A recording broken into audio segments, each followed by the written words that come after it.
Dari aspirasi yang disampaikan masyarakat hingga kebijakan publik yang dirumuskan bersama, kerja DPR RI sepanjang tahun sidang 2025 hingga 2026 menjadi bagian dari upaya mengawal berbagai kepentingan rakyat di tengah dinamika dan tantangan nasional yang terus berkembang. Lembaga perwakilan rakyat terus menjalankan fungsi legislasi, anggaran, dan pengawasan untuk memastikan berbagai persoalan masyarakat mendapat ruang dalam proses pembentukan kebijakan. Dalam fungsi legislasi, DPR RI terus mendorong pembentukan regulasi yang dibutuhkan untuk menjawab perkembangan masyarakat. Sejumlah rancangan undang-undang telah diselesaikan dan mendapat persetujuan dalam rapat paripurna, sementara sejumlah RUU strategis lain masih berada dalam proses pembahasan. Di antaranya RUU Perampasan Aset, RUU Pemilu, RUU Sistem Pendidikan Nasional, RUU Satu Data Indonesia, RUU Lalu Lintas dan Angkutan Jalan, serta RUU Ketenagakerjaan.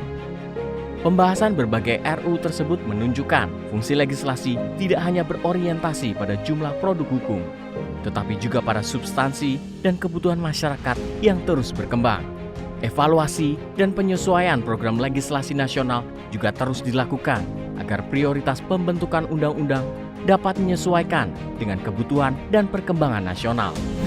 Dalam fungsi anggaran, DPR RI bersama pemerintah membahas dan menetapkan APBN sebagai instrumen utama dalam menjalankan program pembangunan.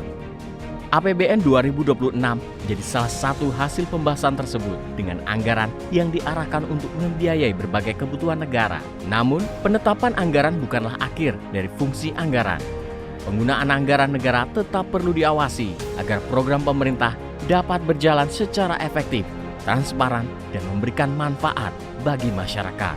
Fungsi pengawasan menjadi bagian penting dalam kerja lembaga legislatif. Melalui alat kelengkapan Dewan, para wakil rakyat mengawal pelaksanaan undang-undang, mengevaluasi kebijakan pemerintah, serta menyorot berbagai persoalan yang berdampak langsung terhadap masyarakat. Berbagai isu strategis menjadi bagian dari perhatian dan pengawasan DPR RI.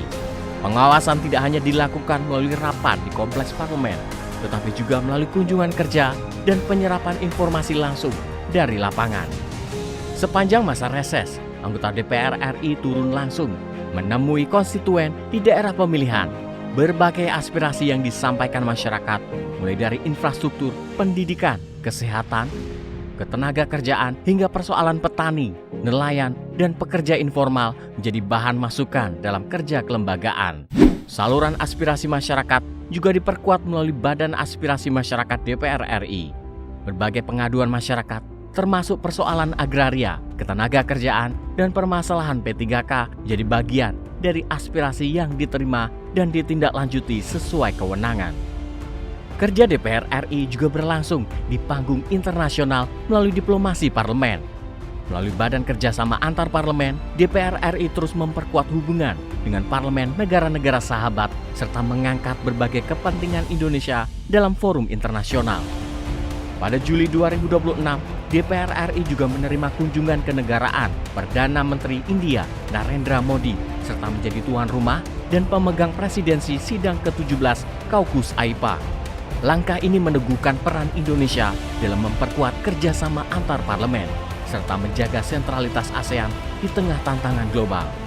Setahun kerja pada akhirnya bukan hanya tentang apa yang dilakukan di dalam gedung parlemen, melainkan tentang sejauh mana aspirasi masyarakat dapat diterjemahkan menjadi kerja legislasi, anggaran, dan pengawasan, serta kebijakan publik yang dirumuskan bersama.